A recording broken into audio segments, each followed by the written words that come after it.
of these answers. I understand, Mr. Wang, and maybe later, Deputy General Asidillo, if there's a chance, we might want to comment on the other APT mentioned, APT 12, if it has come up in your investigations of the council of the authority, and if you're able to speak about it, APT 12 in open hearing.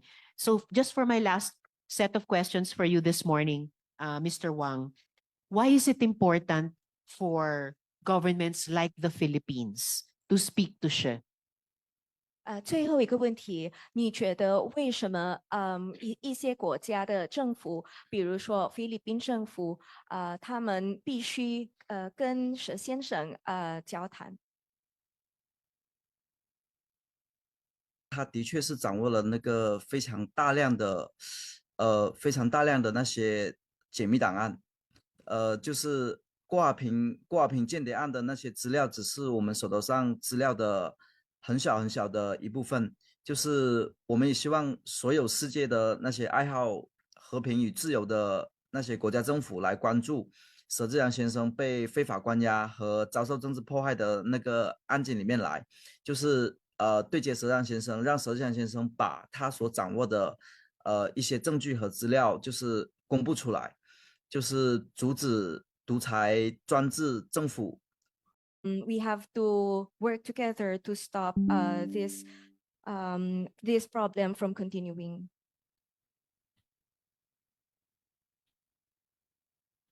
Yes, thank you, Mr. Wang. And finally, do you have a message for the Philippine government or for other governments who may be interested in the files of Shi Zhijiang? 你对我们菲律宾政府还有其他对这个档案有兴趣的国家有什么信息吗？是说是除了菲律宾以外的其他国家吗？是的。美国和英国吧，美国和英国，就是佘亮先生手头上有他们非常感兴趣的档案资料，就是我也希望美国和英国就是介入和关注佘志良先生的案件，就是让更多的那个真相公布于天下。然后那个郭华平间谍案的资料，只是我们手头上很小一部分的档案而已，就是还有更多的档案就是有待于解密和公布。So I would like to advise other countries who are interested in this information, like to continue on following and to be attentive to all the information with the gathering of information, because in fact the information that we gave about Guo Huaping is only a small portion of the big chunk of information that we have.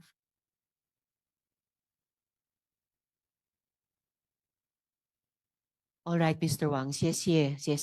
Stay safe. And as I said earlier, we will ask our Philippine Department of Foreign Affairs to communicate to the Thai authorities that Mr. Shi's safety needs to be confirmed. OK 非常感谢王先生。那我刚才说过，我们会跟外交部跟他们交流，就是能够保证您的安全。好的，就是我现在不在泰国，就是我也不能说我具体在什么地方，就是也是非常感谢，就是也希望你们就是菲律宾政府就是更加就是联系泰国政府，就是督促泰国政府更加关注佘志良先生本人的安全。In fact, I am not in Thailand right now, and I could not reveal where I am right now. But what I wanted to say is that for the Philippines to ensure the safety of Mr. Shi.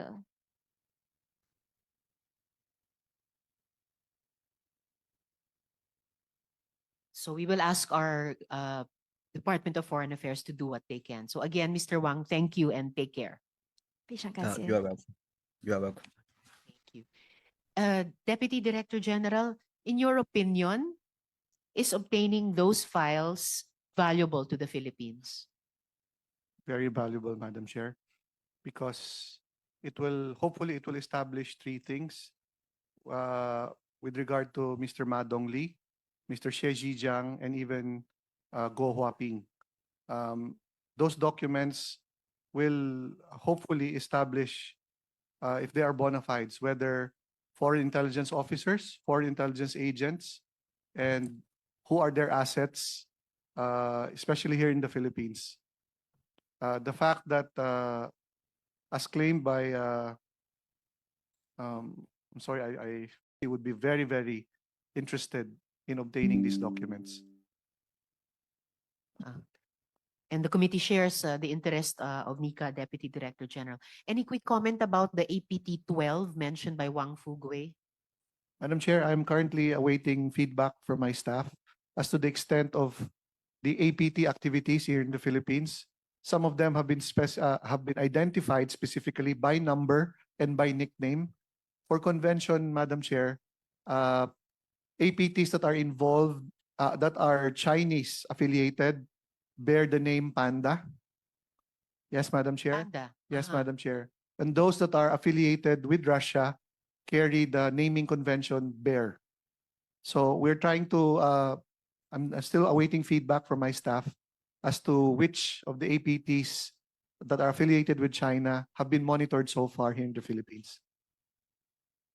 Thank you, Deputy Director General. Pwedeng cute sana yung mga nickname, no? Kung hindi masama yung implikasyon sa sa ating bansa. So, thank you. And before we proceed, I just wish to state that, of course, Mr. Wang's statements will be weighed against the other testimonies and also against those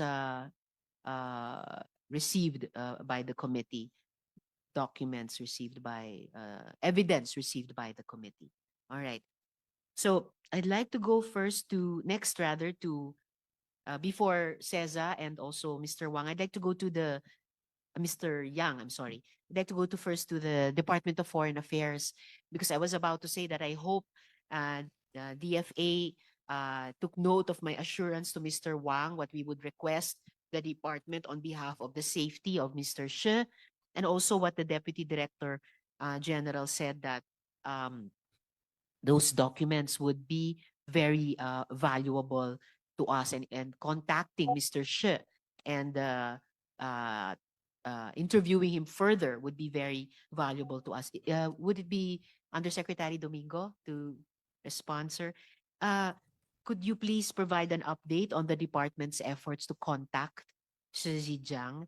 And could you tell us how long the cited MLAT process would take kung yun po yung ating dadaanang proseso? Good morning, Madam Senator, Good morning, dear sir. colleagues. Yes, first we do note and we will take action on conveying to the Thai government the need to ensure the safety of Mr. Xie Zhijiang.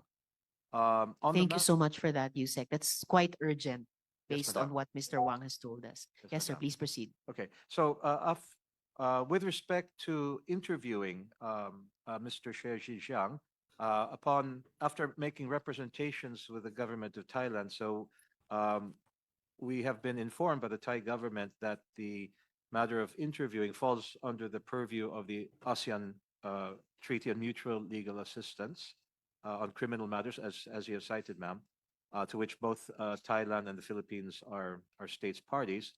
But the central authority under the ASEAN MLAT is the Department of Justice. So we had endorsed this to the Department of Justice for its appropriate action. Thank you, Madam. Thank you, Yusek. But even if DOJ would be just too long and something happened both to the person and to the very valuable information that he reportedly holds and would be of great value to our country, sir. Yes, Madam. We will also impress upon the Thai government the urgency of this matter and request for their soonest acceptance of and processing of our request. Of course, through in coordination with the Department of Justice. Thank you, Yusek. And in that request by your department and that of the Justice Department, that request for urgency that they soonest take action, kung kung ang average time sa ilalim ng MLAT ay 1 taon, may posibleng express lane ba ng MLAT that you could foresee could be taken by both governments o parallel process sa MLAT para lang at the very least, no, masigurong buhay pa yung tao, safe siya, and ma-procure ng gobyerno natin yung mahalagang impormasyon niya. Yes, Madam. On our part, we will really press the urgency of the matter. But perhaps, of course, the Department of Justice may be in a better position to ascertain the timelines on MLAT. Thank you. Thank you, Yusek. We will communicate with the department as well about that. Salamat po. And one more question at this point, Yusek. The department has made some findings on the co-conspirators of Jiang Ruijin and Lin Baoyin. These are co-incorporators of Guo Huaping in Bamban. Can you share these findings with the committee? Ma'am, if I may just confer with my colleagues at this point and may return to this shortly. Thank Yes, you may, Yusek. Salamat po. I'll return to that also in a bit when you are ready. So now I'd like to, while we're waiting for the DFA's response to that question, may I ask our resource persons from CESA a couple of several questions. So will that be Attorney De Guzman? Yes, Madam Chair, good morning. Yes, ma'am. Good morning po.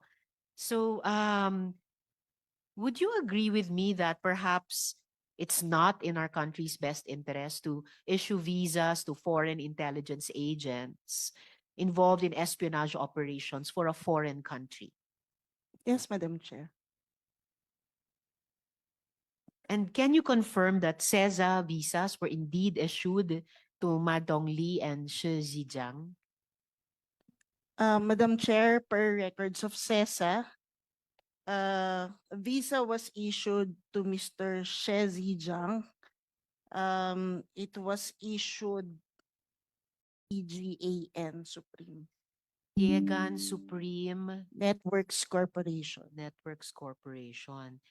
And what about to Ma Dongli? Was a CESA visa issued to him? Unfortunately, Madam Chair, we will have to take a look at our records. We have only prepared records of Mr. She Zhejiang. Thank you, We'll take Attorney. a look at it and submit it to your committee, Madam Chair. Thank you. And I'll see if I was able or not to show as a CESA visa issued also to Ma Dongli for your confirmation. I think we have one. Did CESA under its former administrator have business transactions with Shi Zhejiang? And isn't it true that in fact, Yatai Group entered into a memorandum of agreement with CESA, represented by its then administrator, Secretary Raul Lambino? Tama po ba yon? Unfortunately, Madam Chair, I am not aware of those things, Madam Chair, because the former deputy administrator of CESA is no longer with the organization, and I have not been present during the administration of former administrator Raul Rambino. But we will get a hold of the records of CESA and inform your office, Madam Chair. Thank you, Attorney. But at least based on this report entitled Chinese Firm Invests $2 billion on Cagayan Isle, published in the Manila Times, reporting a $2 billion smart city on Fuga Island, which will be constructed under a memorandum of understanding between the CESA and the Xiamen-based Fengzi Enterprise Corp. It would be hard for a broadsheet to publish about an MOU between an economic zone authority and a foreign enterprise, also citing the quoting or citing the then CESA administrator and CEO Secretary Lambino. So, and that it would probably be true, right? If you could find this MOU in your files. And in fact, this news report we got from the CESA website, Attorney. Yes, Madam Chair, we are aware that there was a plan to develop Fuga Island. But during the administration of the current administrator, Secretary Katrina Ponce Enrile, she ensured that no development will be done in Fuga Island, as we are well aware of the significance of the island to national security. In fact, our administrator is currently coordinating closely with DND to ensure and protect the Fuga Island.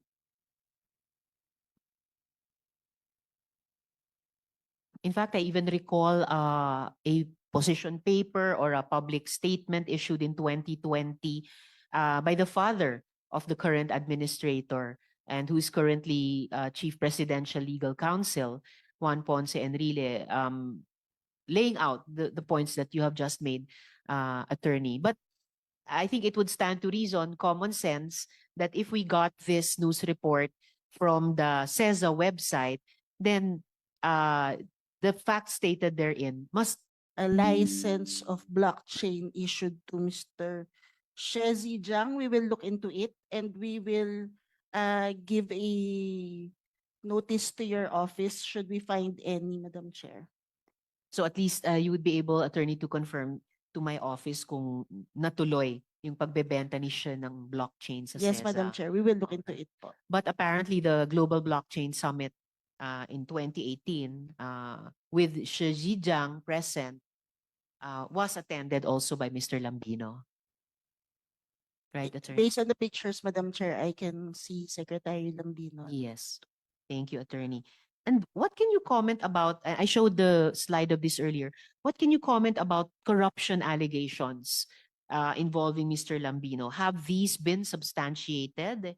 And for the record, dear colleagues and attorney, we sought to invite Mr. Lambino, but he had another earlier appointment. He said, sayang at pagkakataon sana nila ito para masagot nila mismo yung mga alegasyong ito. But can you comment on these allegations and if they have been substantiated or not? Madam Chair, we heard rumors when we came in, but there's nothing concrete at the moment that we have any evidence that would substantiate allegations of corruption on former Administrator Lambino when it comes to visa. Mhm.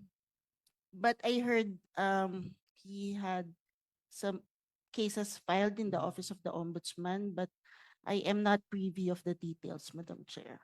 All right, attorney. Sabi nyo, CESA has no evidence of corruption by the former administrator when it comes to visas. What about corruption when it comes to other things? And did CESA investigate all or any of these allegations? Unfortunately, Madam Chair, the people handling the visas during his stint is no longer with CESA. And what about Yes. other matters Um, under CESA? Any, There's one corruption case- allegations there? Yes, Madam Chair, Or I think there's evidence? one case that was lodged in the Office of the Ombudsman involving a parcel of land. Mm. On Fuga Island? No, ma'am. Where? Within the town of Santa Ana. Town of Santa Ana. All right. And any other evidence? All right. So that's one case ostensibly with evidence submitted on a non-visa issue, but the issue of land in Santa Ana. And did CESA itself investigate any at all of these allegations, attorney? We are still doing that, Madam Chair. We are still looking into these allegations, and we will be like the matter regarding the land. The administrator will not hesitate to file necessary charges if so warranted. And aside from the matter of the land, which other allegations is CESA looking into at present? Generally, those matters indicated in the article, Madam Chair. and it will never have POGOs. So I just want to make sure that this isn't just a matter of semantics. Does CESA have offshore gaming, gambling operations? And if you do, if CESA does it intend to continue those offshore gambling operations? Attorney. Madam Chair, if I may be allowed, we have a official statement of our administrator regarding this matter. Sure. How long is it, Attorney? Just 2 pages, Madam Chair. Please proceed. First of all, I seek the committee's indulgence as I cannot personally attend this committee meeting. I left the country last November 19, while the invitation from the committee was received by my office last November 21.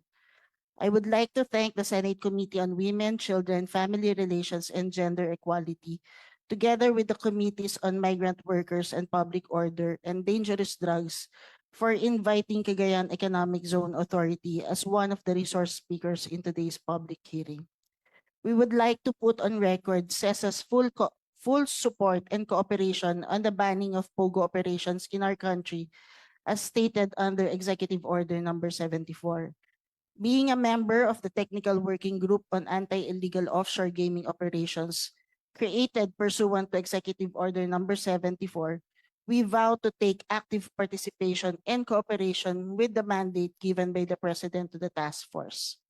CESA also takes cognizance of the memorandum from the Executive Secretary instructing us to remain consistent with RA 7922, CESA's charter, and adhere to the directive of the President in his State of the Nation address to ban POGOs in the Philippines. Consistent with our previous pronouncements, there are no POGOs within the jurisdiction of CESA. There never was and there never will be. CESA locators are not engaged in gambling. There are no bets coming in, nor are any bets being processed within the country. We have well-defined operational borders. CESA has its own data center and internet service provider, which effectively limits internet traffic to outbound, meaning all data and all content are streamed outside the country, and no inbound data and bets are received.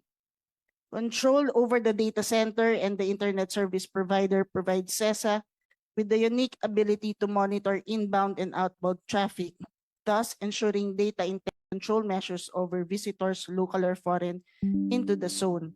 In fact, for many months now, we have instituted a visitor screening system that allows us to say with a high degree of confidence that no individuals fleeing from anti-POGO operations elsewhere in the country will be allowed to enter our zone. CESA issues the working visas of expats intending to work within the zone. Hence, we can effectively limit the ratio of Filipino to foreign employees. At present, we are maintaining 80% Filipinos and only 20% or less foreign employees, which prevents the proliferation of foreign individuals inside the zone. CESA has also been cleared by AMLC as compliant to AMLA. This can be attributed to the strict monitoring and continuous efforts to educate our locators regarding AML rules and regulations. Finally, our CESA locators have never been involved in crimes associated with POGO operations like human trafficking and other allied crimes. A certification from PNP Santa Ana and PNP Region 2 is hereby submitted to the committee to affirm such assertion. And lastly, we are taking additional technological advancements such as dedicated Internet Protocol Exchange, eKYC platform, digital identification system that is fully integrated with the eKYC, and dynamic website seal, among others, to ensure that CESA's operation and its locators will remain to be POGO-free. Thank you, Madam Thank you, Chair. Attorney. And I'm almost sure you've submitted that statement in right. Please submit it in hard copy to the committee. And the chair notes the important references to the RA, the Republic Act itself, the Charter of CESA, and the executive order issued by the Office of the President and the Executive Secretary, the participation of the CESA administrator in the anti-illegal offshore operations, as well as the other details given in the letter to substantiate the position stated earlier about not having pogos and never going to have pogos. But again, just to be very clear about the words we are using. So does CESA have offshore? And I think, and I will get to questions later, originally for DOJ and for the ES, the Office of the ES, about these important terminologies at yung pagsisigurado natin na walang malabo at walang loopholes dun mismo sa EO na inisyo nila. And so, and do you intend to continue? Does CESA intend to continue with these offshore gaming licensees operating outside the country, attorney? Madam Chair, as stated po sa statement ng aming administrator, kami po ay susunod tatalima sa executive order po at saka sa memorandum po na in-issue ng Office of the Executive Secretary. Kung ang amin pong paniniwala, ang pinagbabawal po ay ang offshore gaming operations sa loob po ng bansa. So we believe that the conduct of interactive gaming licensees of CESA outside the country, offshore, is not subjected with the provisions of the executive order because their operations practically are outside the country po. Kaya po, importante sa aming komite at sa aking opisina na i-engage yung office ng ES, Office of the President, para klaruhin pa yung EO at higpitan pa yung EO. Precisely because ang mga economic zone authority tulad ng CESA ay eto nga, legally naman ay sinasite itong EO at saka memorandum. So right now I may have a different understanding from the office of the ES tungkol sa ano ang dapat iban, but dahil in aid of legislation ito at gusto din po ng komite na base po sa batas at base din sa mga executive issuances tulad ng EO at memorandum, kaya i-engage namin sila para klaruhin ito, para yung letter at yung spirit nung ban na inanunsyo ng State of the Nation address ay masunod po talaga. And just another question, right now, attorney. Who is Ray Roquero? I think he was formerly a special assistant of former Secretary Raul Lambert. Such that yung ban sa offshore gambling activities nag-apply din sa CESA. So binubukod nyo yung offshore gambling activities outside the country. Madam Chair, kami po covered po kami ng executive order na Yes. bawal po kami na mag-accept at mag-operate po ng offshore gaming sa loob po ng bansa. So wala pong ganon, i-maintain po namin yun at sisiguraduhin po ng CESA na wala pong POGO operations na magaganap po sa economic zone at sa bansa po. Salamat, attorney. I understand that. Baka nga yun yung crux of the matter or isang crux of the matter na para sa pananaw ko po at ng komite, hindi ba covered din at bawal yung ganyang mga activities sa labas ng bansa. Basta dito nakabase yung negosyo. So that's still arguable now and we will pursue that with the Office of the Executive Secretaries. Before I go on to, I just need to make an entry into the record, and then before I go to Mr. Yang, a quick question both to Nika at kay Admiral Ong. May special risks ba ng malign foreign influence o interference operations sa mga economic zones in general? Admiral Ong, would you like to take that first? Thank you for the question, Madam Chair. The vectors of malign influence covers three. That's economic, political, and information. So in this case, the way it works is economic investments are leveraged for political influence. Yun po yung value nun. Salamat, Admiral. Deputy Director General?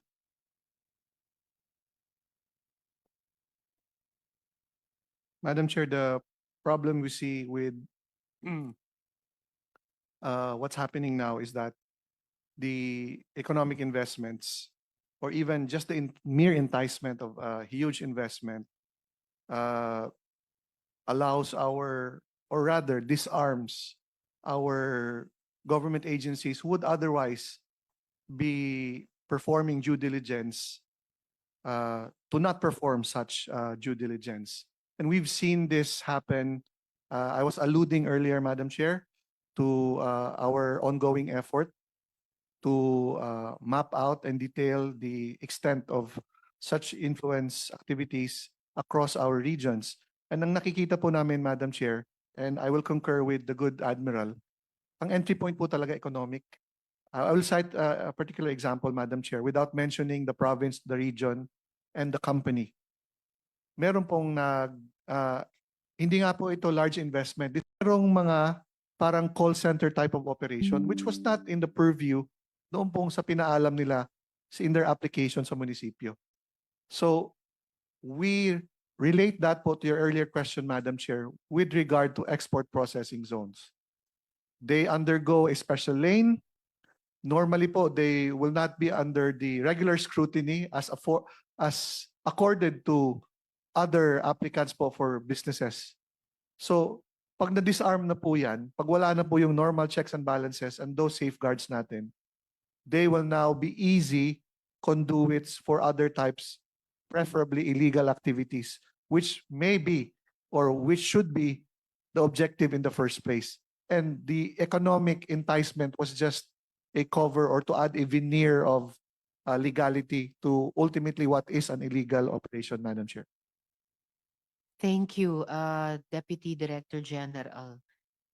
Yung binanggit na kahit yung mere enticement no ng large investments na kalaunan ile-leverage para sa political influence. Yung mere enticement reminds me of yung naudlot na sa Fuga Island daw na $2 billion. So very enticing po talaga at mabuti na lamang ay hindi itinuloy. At yung sinabi nyo rin na kahit sa isang munisipyo, sa second floor ng isang di umanong general merchandising store, call center type operations, yun nakita natin in large scale sa earlier forms ng POGO hubs tulad sa Bamban at iba pa. Pero ngayon, ang ulat sa atin ay ng mga people on the ground ay dahil naghahabol na makatakas dun sa deadline December 31, nagko-convert back sa mga mas maliliit na operasyon, yung nagmumukhang household-based lamang pero POGO pa rin ang ginagawa. So maraming salamat, Deputy Director General at Admiral. Now, before I go on to a question for, yes, just one question for Mr. Yang. I just need to make an entry into the record of this hearing. According to Mr. Wang Fugui earlier, there's a crucial mistranslation. He said that the Chinese government is causing his safety problems, not the Thai government as translated. So we enter this into the record for correction. All right. So now to Mr. Yang. Mr. Yang, and again, please assist the chair, Ms. Carolyn. Thank you.